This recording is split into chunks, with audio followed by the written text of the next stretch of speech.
La générale de l'opéra La Damnation de Faust d'Hector Berlioz a eu lieu hier soir, œuvre choisie et présentée à l'occasion de la fête nationale vendredi prochain. Jean-Louis Grinda souhaite proposer un spectacle de grande beauté avec choristes, figurants et de somptueux costumes. L'œil ce soir de José Sacré sur des images de Jean-Alexandre Dordet. Dernière mise en scène de Jean-Louis Grinda en sa qualité de directeur de l'Opéra de Monte-Carlo, La Damnation de Faust de Berlioz, direction musicale de Kazuki Yamada, sera à l'affiche du Grimaldi Forum les 13, 16 et 19 novembre. Quand j'ai décidé de faire La Damnation de Faust, je ne savais pas encore que ça serait le juste moment pour faire la charnière avec Cecilia Bartoli. Ensuite, parce que ça s'est inscrit naturellement dans l'année Albert Ier, puisque Gainsbourg, directeur de l'Opéra de Monte-Carlo, avait été le premier, en 1893, à monter La Damnation de Faust sous forme d'opéra. Avant, ce n'était qu'une cantate.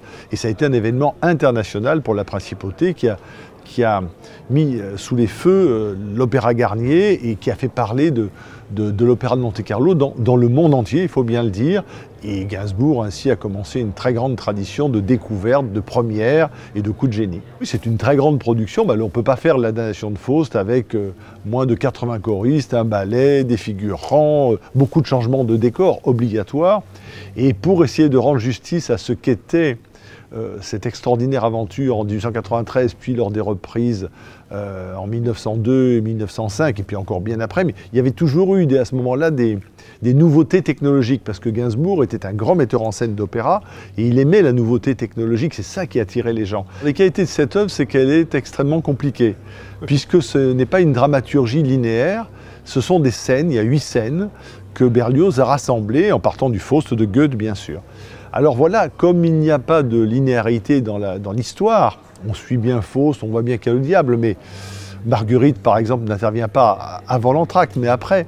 Donc il faut essayer de trouver un fil conducteur, et le fil conducteur que nous avons trouvé avec Rudi Sabunghi, c'est que finalement, le diable est là du début jusqu'à la fin, et finalement, le diable, c'est peut-être Raoul Gainsbourg lui-même, puisqu'il nous fait montrer à chaque fois l'envers du décor. Il nous montre que tout ça, finalement, c'est du théâtre.